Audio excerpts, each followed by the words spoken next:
রাষ্ট্র নির্বাচনে যারা ভোটার এবং যারা প্রার্থী তারা ব্যতীত তো এই রাষ্ট্র নির্বাচনের দাবি দেওয়া হোক বা রাষ্ট্র নির্বাচনের প্রচারণার কার্যক্রম বা যে কার্যক্রমই করি না কেন সেটা করা উচিত।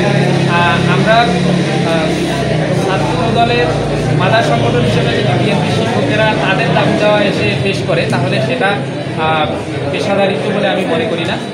অবশ্যই ছাত্রদলের ভাইদের দাবি বা যে কোনো ছাত্র সংগঠনের দাবি তাদের নিজেদেরই এসে পেশ করা উচিত।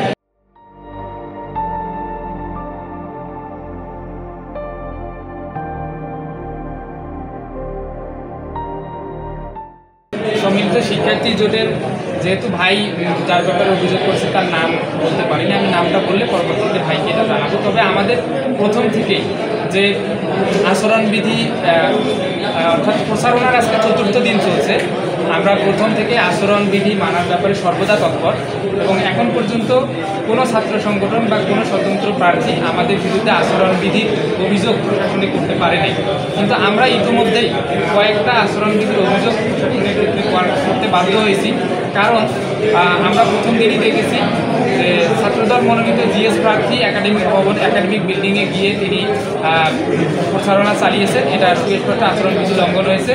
তারপরে অন্যান্য অনেক প্রার্থী যারা প্রচারণা শুরু হওয়ার আগেই পোস্টার লিফলেট বিতরণ করেছে, সেটা আচরণবিধি লঙ্ঘন হয়েছে। আজকে একজন দেখলাম স্বতন্ত্র প্রার্থী, উনি ভোটার এবং প্রার্থী ব্যতীত অন্য কাউকে দিয়ে যে প্রচারণা করা যাবে না এটা লঙ্ঘন করেছেন, উনি হলের একজন ঝাড়ুদারকে দিয়ে প্রচারণা চালিয়েছেন। এই ব্যাপারগুলো আমরা সকল ছাত্র সংগঠন এবং সকল প্যানেলকে আহ্বান জানাবো সবাই যেন আচরণবিধিগুলো মেনে চলে এবং আমরাও সর্বদা তৎপর থাকছি এটা মেনে নেওয়ার জন্য। আমরা চাই রাষ্ট্র নির্বাচনটা আমেজপূর্ণ হোক, সুন্দরভাবে হোক এবং লেভেল প্লেয়িং ফিল্ড চালু থাকুক। আচরণবিধি যদি সবাই এভাবে লঙ্ঘন করতে থাকে তাহলে আসলে লেভেল প্লেয়িং ফিল্ড থাকবে না, নির্বাচনী পরিবেশ নষ্ট হবে। ঝাড়ুদারকে দিয়ে প্রচারণা চালানোর জন্য আমরা জানতে পেরেছি এটা আরও নির্দিষ্টভাবে এই ব্যাপারটা ক্লিয়ার হলে আমরা তারপর যে দাবিগুলো নিশ্চয়ই আপনারা জেনেছেন, সে দাবিগুলো আপনার যুক্তিপূর্ণ করবেন কিনা, সেখানে 6টি দাবি জানা দিয়েছে, এর আগেও এই দাবিগুলোর মধ্যে এগুলো আছে। আপনারা কি বলবেন এই দাবি? আমাদের বন্ধু সংগঠন ছাত্রদল যে দাবিগুলো দিয়েছে তার মধ্যে আমরা প্রথম থেকেই জানি যৌক্তিক দাবি হলে আমরা অবশ্যই মেনে নেব এবং যৌক্তিক এবং নিয়মতান্ত্রিক আন্দোলনের মাধ্যমে দাবিগুলো আদায় করা দরকার। কিন্তু অনেক সময় দেখি যে ভাইয়েরা আসলে যৌক্তিক দাবি দেয় কিন্তু নিয়মতান্ত্রিক আন্দোলন করে, ভাঙচুর করে, টেবিল ভাঙচুর করে, এটা করে ওটা। এই ব্যাপারগুলো আসলে যৌক্তিক দাবি ক্ষেত্রে আমরাও একাত্মতা পোষণ করবো। যেমন তারা প্রথম বর্ষ সংযুক্তকরণের দাবি জানিয়েছে, আপনারা পত্রিকায় দেখবেন আমরা ছাত্র শিবির সাথে একাত্মতা প্রকাশ করেছিলাম।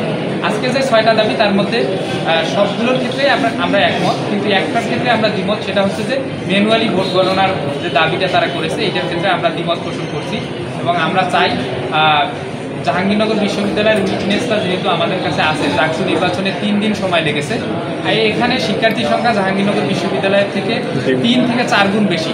এখানে যদি ম্যানুয়ালি গণনা করা হয় তাহলে ওখানে 3 দিন সময় লেগেছে, এখানে 7 দিনেরও বেশি সময় লাগতে পারে বলে প্রশাসনও মনে করছে, আমরাও মনে করছি এবং অন্যান্য সকল শিক্ষার্থীরা মনে করছে। আমরা দিনের ফলাফল দিনেই চাই, দিনের ফলাফল দিনে দেওয়ার জন্য আমরা মনে করছি ইলেকট্রনিক ভোটিং সিস্টেমটা বেশি ভালো হবে। যদি অন্য কোনো উপায়ে দিনের ফলাফল দিনে দিতে পারে তাহলে সেটাও আমাদের জন্য গ্রহণযোগ্য হবে।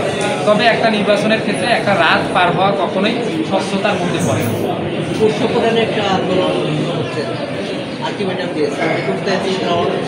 আচ্ছা, আমি এই স্মারকলিপির বাইরে ভাই যেটা প্রশ্ন করেছে 2টা ব্যাপার যুক্ত করতে চাই। একটা হচ্ছে যে আজকে যে পোষ্য কোটা নিয়ে তারা সেটা প্রাতিষ্ঠানিক সুবিধা বলতেছে,